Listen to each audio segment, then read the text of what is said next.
there. So. No, that's frightening. Things I probably didn't want to know. Okay, so how's it work then? So what's your thoughts on it? So my understanding was that it was meant to be kind of a 2-year plan to overhaul the zoning code to support more housing. And there was supposed to be like ordinance number 1, which was passed at the beginning of this year. And then there was supposed to be a second ordinance. And I just haven't heard anything about what progress is being made towards that second ordinance, which it has several different parts, but the part I'm most interested in is the parts to support missing middle housing types. So some things that were in there were like things to preserve or incent kind of cottage cluster housing types, parcels that are in R1 zones that already have duplexes or triplexes. But if you were to redevelop them, you'd have to build like maybe maximum duplex. So I don't know if I've talked to you about my housing story in Palo Alto. So I used to live in downtown North. I think you still live there, no? No, I've moved. Oh. So I still live near downtown, but a different neighborhood. Oh, okay. Which neighborhood? So now I'm in South University. So in the like SOFA, which is quite nice. So I am also interested in the North Ventura stuff, but haven't been as steeped in it. But it would be cool if it was as successful as the area that I live in. It's, I think, really well done. So what prompted the move? So I probably would have moved anyway, but I knew I was going to have to move. So I shared a 1-bedroom cottage, and I moved in there when I was a postdoc. So it was like reasonably affordable for a postdoc, given that I knew I was going to become an employee and get a raise. So I was going to be paying $16.50 a month, or I was paying $16.50 a month to share this 1-bedroom cottage with a roommate. And so it was a fairly small cottage. I couldn't tell you how many square feet, but small. Sure. And then there were 2 apartments behind, so kind of like an ADU, but it was 2 stories of apartments behind our cottage cluster. So what prompted me to move is the parcel was sold. So sold, I think, for $3.5 million to an LLC, and the development sign went up shortly thereafter, and the plan was to tear down the cottage and the 2 apartments and build one great big, beautiful single-family home. But I called up the city because I think you're familiar with my work in homelessness, so the housing crisis is very acute to me. And so I called the city and I was like, we're in the middle of a housing crisis. How is this okay to tear down 3 housing units and build 1 house?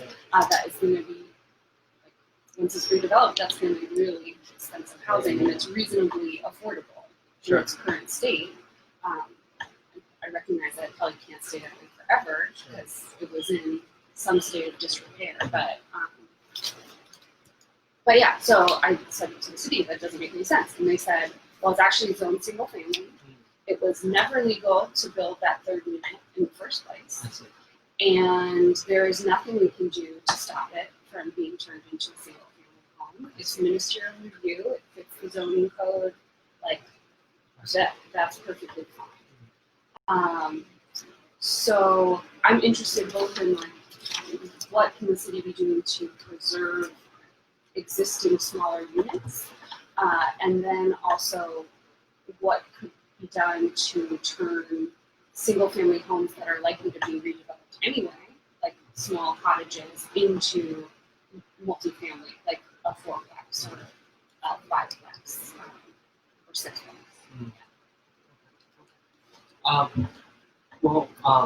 Was it hard finding? You found a new place in SoFa, right? Yeah, so I had the benefit of, I went from being a postdoc to being a psychologist, so my pay doubled. But at this point, I know my pay is not going to double again unless You're still So- working at the VA. So yeah, I know what my pay scale is going to be. Even if I was promoted to be the chief, I'm not going to see that big of an increase in my income. So I'm kind of like, if I need to move again, if my rent goes up where I currently live, maybe I can move to like South Palo Alto. If my rent goes up again, I'm just going to be How hard was it finding a new place? fairly.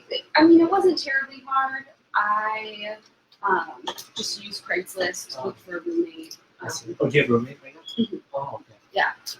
So that's another thing. It's like I'm paid not a ton of money working for the federal government, but I'm like reasonably well paid.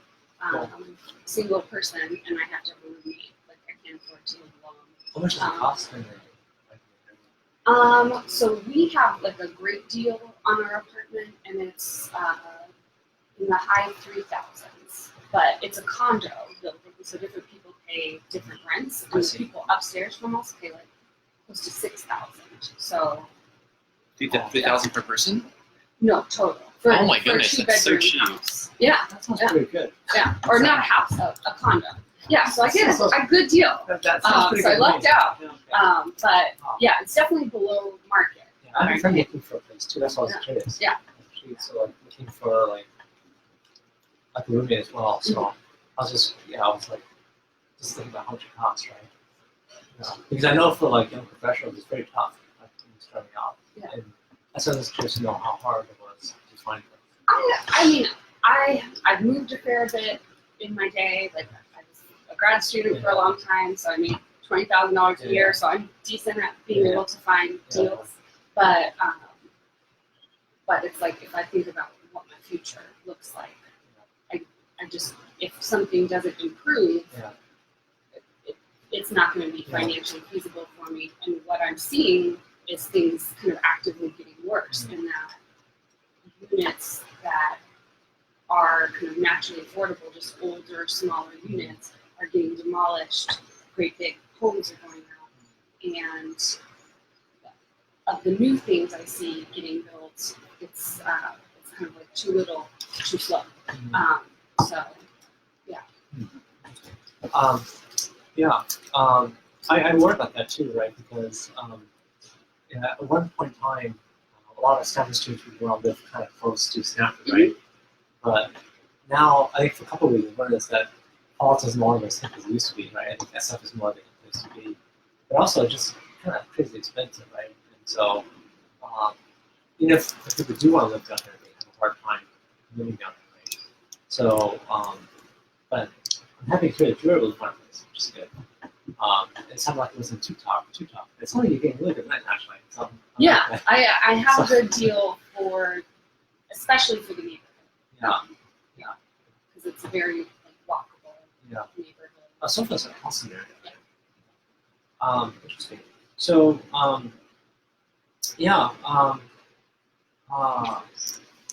so one of the things I've been kind of a big fan of is like microunits, right? Like smaller, or do you know? I forget the name that they have, but it's getting to be really popular where you have like shared, you have a better than you share like a kitchen.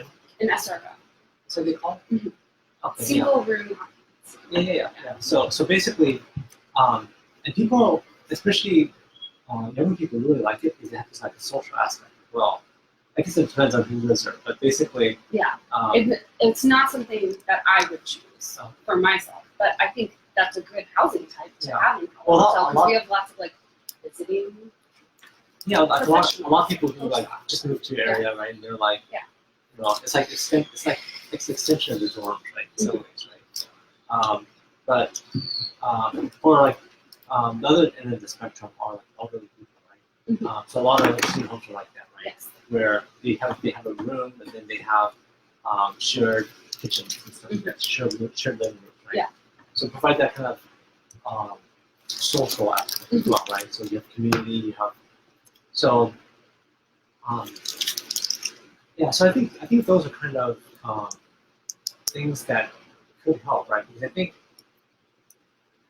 not everyone needs a single family home, mean, I think certainly some people do, right? But a lot of people don't, right? And, Yeah, to me, I think of a single family home as like, it would be lovely to have a single family home, but to me, it seems like a luxury. Whereas, like, so the way our current zoning code looks is the vast majority of land in Palo Alto is zoned only for luxury housing. And yeah, so someone with a moderate income is never going to be able, at least unless something drastic happens in the market, is not going to be able to afford a single family home in Palo Alto. Maybe I could afford a triplex if it was rezoned. I could afford one triplex, or if it was zoned in a way that would support like sixplex on a large parcel. You could go in with 5 people and buy that parcel and develop a cottage to be sixplex. Yeah. I think, and there's actually companies out there that are trying to do fractional ownership. I'm not sure if you've heard about that. But basically, yeah, I know there's a lot of various innovations happening. Yeah, I think those kind of things are needed because it's the cost of property is so much now that unless you do something like that, it's really really hard, right? Unless you bought really early, right? It's really really hard to do that. Yeah. Which for young people, it's impossible. It's really hard, yeah. Well, I think that's one of the things also is that when people talk about changing the character of the neighborhood, I think Palo Alto is also changing because a lot of young professionals have a hard time living here, a really hard time. And I think it's unfortunate because I think that changes the character of Palo Alto because these young people can't live there anymore, right? I mean, it's kind of like I know people who whose kids like graduated, they try to come back to live with unless they live with their parents, they really can't do it anymore, right?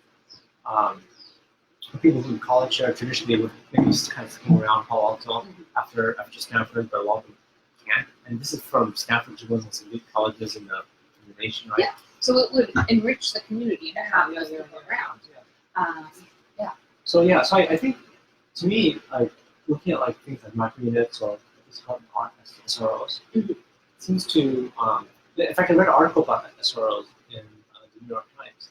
And it was just talking about how not only does it give lower cost, right, because you have more people per square foot, but it also provides like a really nice social aspect, right?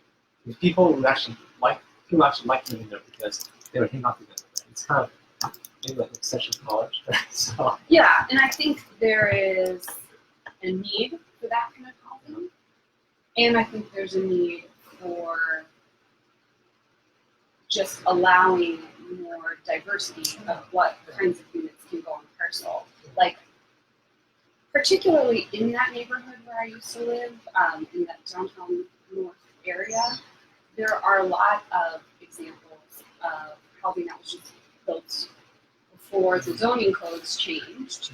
That is great, really nice looking, but couldn't be done today. So like really beautiful homes that on the outside look just like a single family home, but they have 4 doors.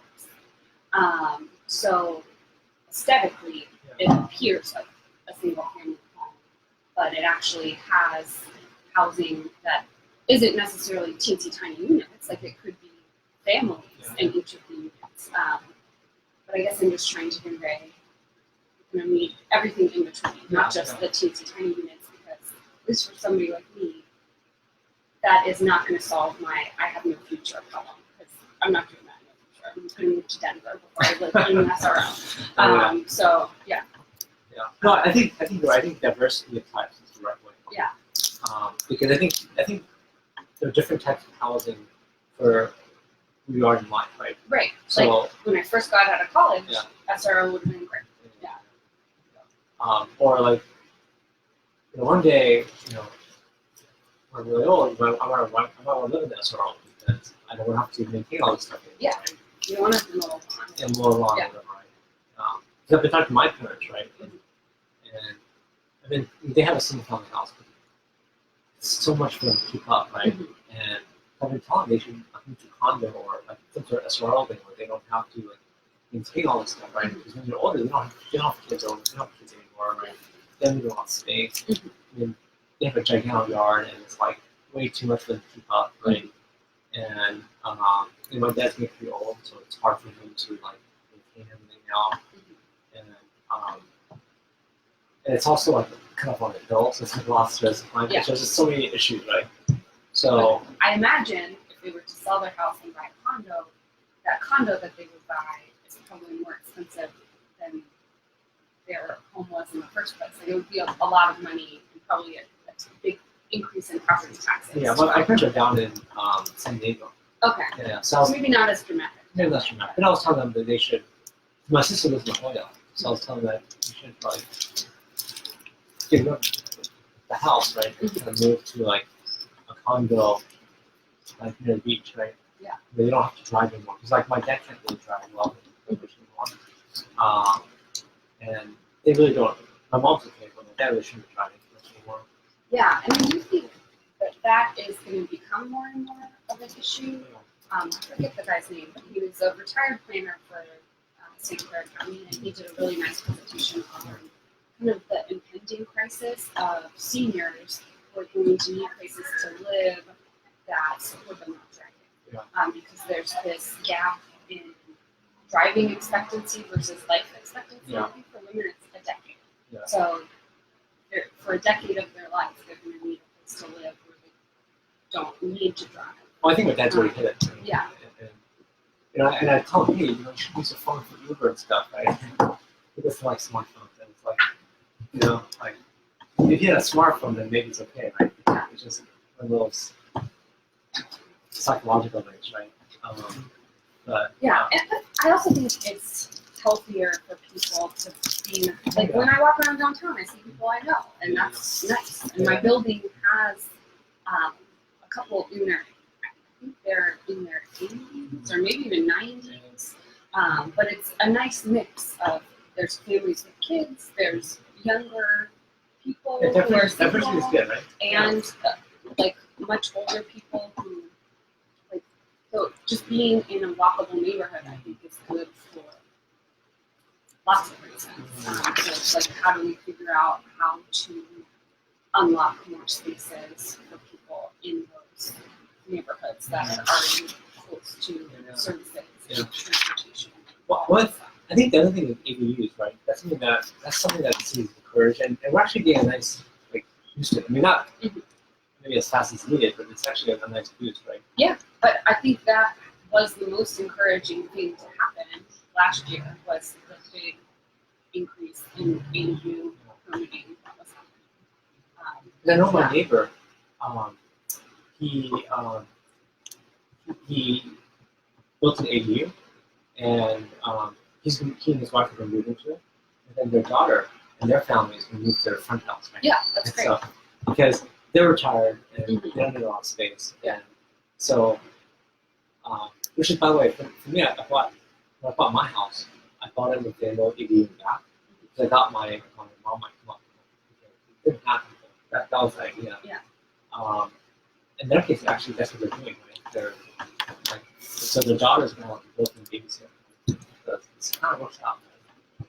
It allows a more multi-generational living, which is not very common, but It's fairly common here. Well, I it's know from definitely more common, canvassing, yeah. is there are a lot of multi-generational households in Colorado. Well, ADUs can kind of allow that, right?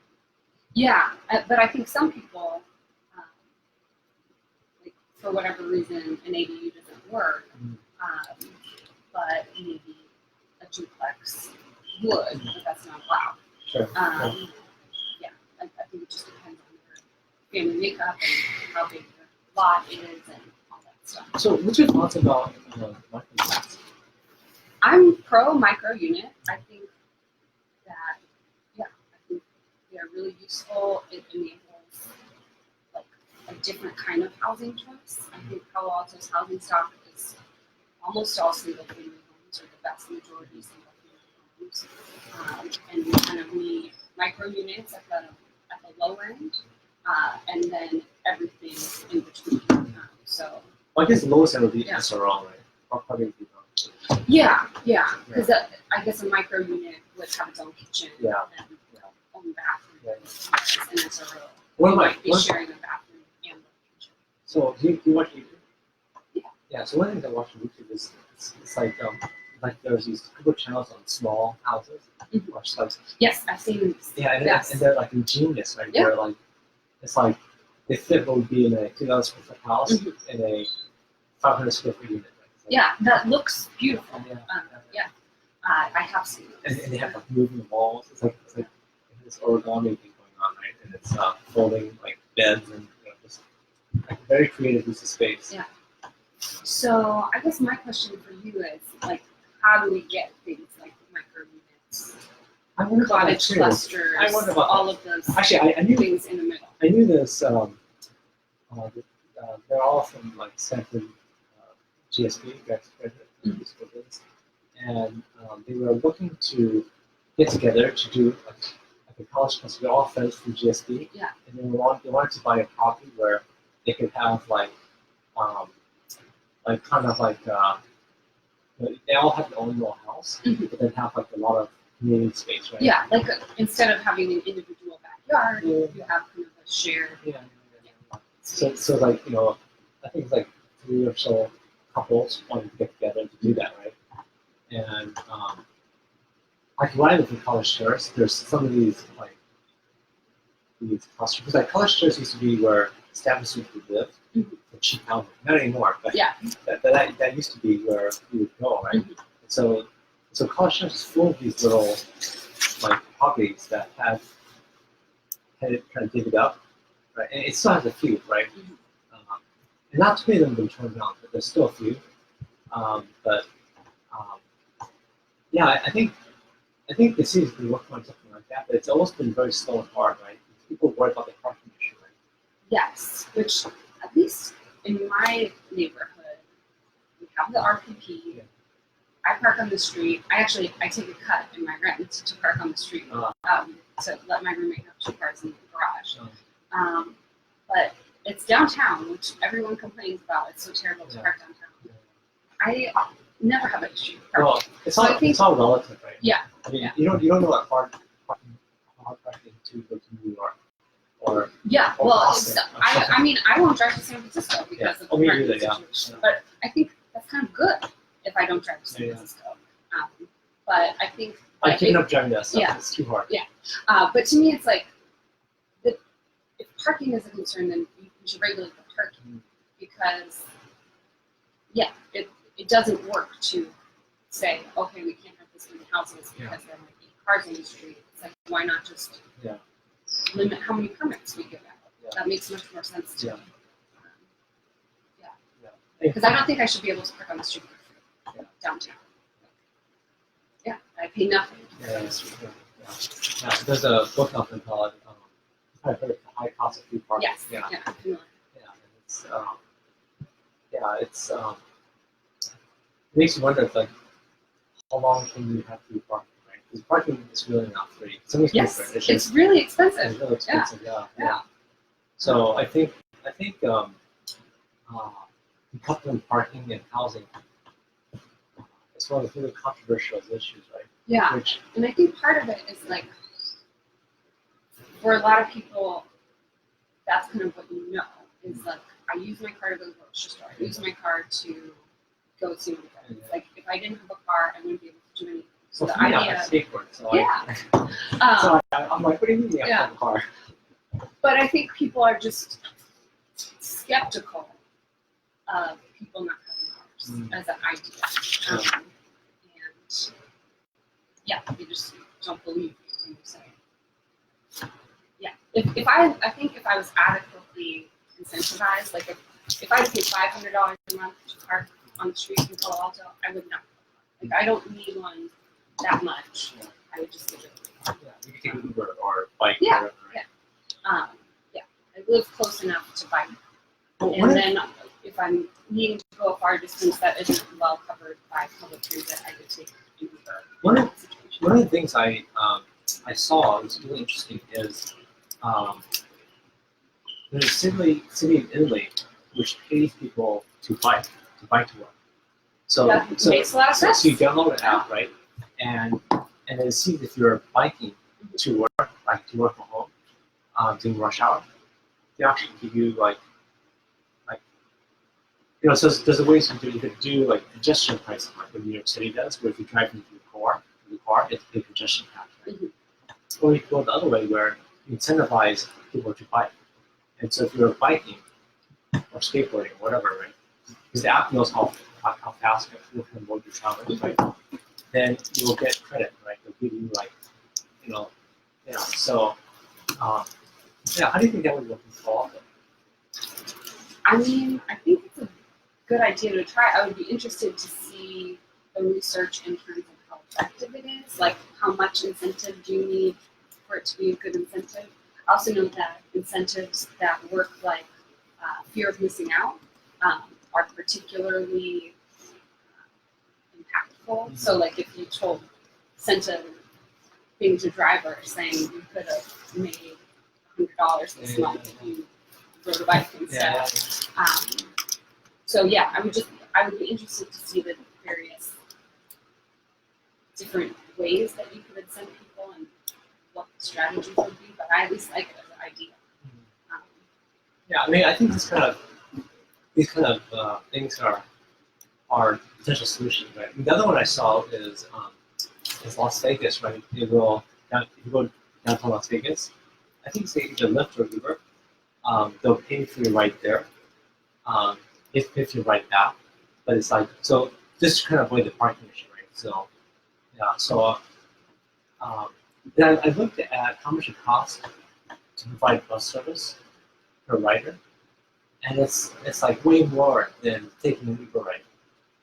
I mean, it's like shockingly expensive. Not what this actually pays for. What it costs the transportation agency. Yeah, but I do wonder about that because I know that Uber is like often operating at a loss. Yeah. I heard about that. So I don't know either. yeah. But it's just So I wonder about true costs versus like buses with a return of venture capital. Although I heard that here in the United States they actually do run a profit. Oh, But overall they're yeah. getting a loss. Like Yeah. the new markets still spend a lot of marketing. So Yeah. I think in established markets they claim to make a profit. But I don't know if it's true. But I do think about for things like buses to work, you need adequate density to support ridership along routes. Yeah. So like the way Palo Alto is laid out doesn't support bus service in most places. Yeah. So that's why I wonder, would it make more sense to do like car sharing, right? I do think that makes sense because like I've heard of buildings that will have like they provide you transit passes and then there's like a lot of bike storage, but then they'll also have maybe 2 zip cars. So if you need a car to like go to Home Depot or something, you have that as a service in your building. And So- that makes sense to me. So for right now, do you actually bike to work every day? No, You don't drive? Yeah. I see. it's free. I see. I see. Yeah, and I've talked to you before about. I also have some fears that I need to work out in terms of But that's biking on the streets. How much? I'm just wondering about this Yeah. bike share, this like thinking of the bike. But you know how to bike though, right? Yeah, Okay. I mean I'm not skilled Okay. as a bike So, rider, but how much? So let's say you got $100 a month to buy. Would you buy $100? yeah, and I You think would? I think $100? so. $100 a month, Okay. I think I would do it. How much for $50 a month? $50 a month, I don't know. All right. Yeah. Okay. But it's a Okay. similar question to my dissertation in terms of like how do people make money or make decisions Well, based this is on what- varying incentives. I'm just wondering how much does it take, right? Like, because I know that the city in Italy is doing it, right? Yeah. But I haven't heard of cities here doing it, so it makes me wonder, like, Yeah. how much, like, would it take? Like, But I think you could pilot something like that out if you were charging money for residential parking permits, you could use that money to pay people to bike. maybe. Yeah. The other thing I've heard in regard to parking is what somebody called it, something like a freemium model, where it's if you don't park on any cars on the street, you get paid by the city. So That's actually I haven't Yeah. heard that one. That's actually Yeah. an interesting idea. So like if you only park in your garage and you don't take any residential parking permits, you would get paid. Versus if you park on the street, you have to pay. Oh, okay. That's actually really interesting. Yeah. Wow. And that makes a lot of sense. Yeah, Because that would also get at the fear of missing out. Yeah. I don't want to have to pay a fee if I could be making money by now. So your roommate actually has 2 cars, right? Well, so he has one car that's his, and his sister is storing a car in our garage. It's a much nicer car than mine. Oh, So, yeah. And I'd rather, I'm just taking a cut in my next, not parking in the garage. No, I'm not really into cars. So Yeah. I have my Honda, so I don't mind whatever, right? And I rarely drive it, so but interesting. Okay. What do you think most people would take for most people to bike instead of driving? You would do it for So 100. I think I would do it if I was incentivized to do it. But the other thing, But you have to download an app onto your phone to verify it. yeah, I would do it. For $100. But Well, that's not less than yeah, but I think to get people to bike, partly I think incentive is an interesting thing to try. But at least what I've seen in the research, the number one thing is protected bike lanes. Oh, yeah. Like Yeah. and even if it's not like a substantial barrier, even like plastic bollards, cheap things to implement, Well, the thing, makes people feel a lot safer. the thing that a lot of cities are doing now is they're flipping the parked car and the bike lanes, right? So the bike lanes next to the sidewalk, and then the parked car acts as the barrier, so to Yeah. speak, right? And I think that makes things a lot safer because it prevents the issue of like a car door opening and then you swerve into the street and get hit by a car. Yeah. So Yeah. I think that would be good and relatively easy to implement. Yeah, it's not no real loss of parking, just swapping. Yeah. I know that in New York it is big time. Mhm. And so it's like New York before, like 10 years ago, you tried biking in New York City. Yeah. It's like a death wish, right? It's just like total.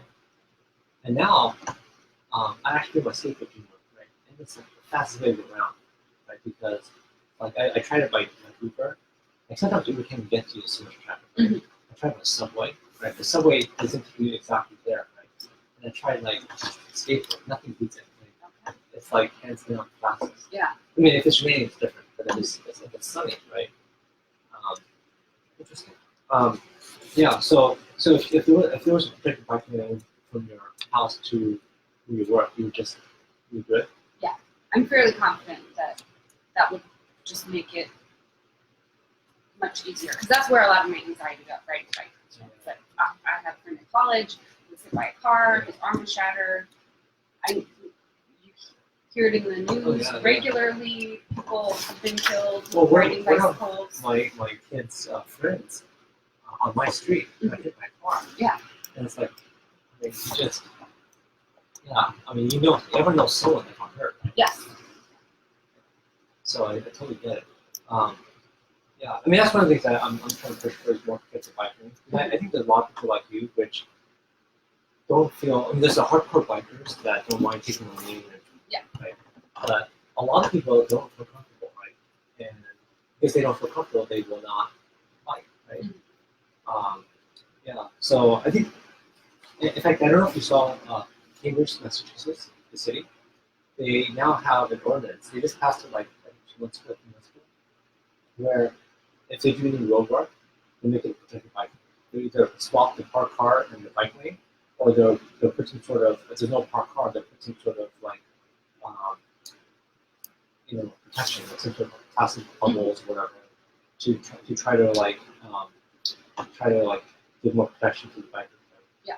And Cambridge is a little bit like Palo Alto, and then they have like some kind of university town, and except Austin gets crazy cold, like you get the Arctic, vortex going on.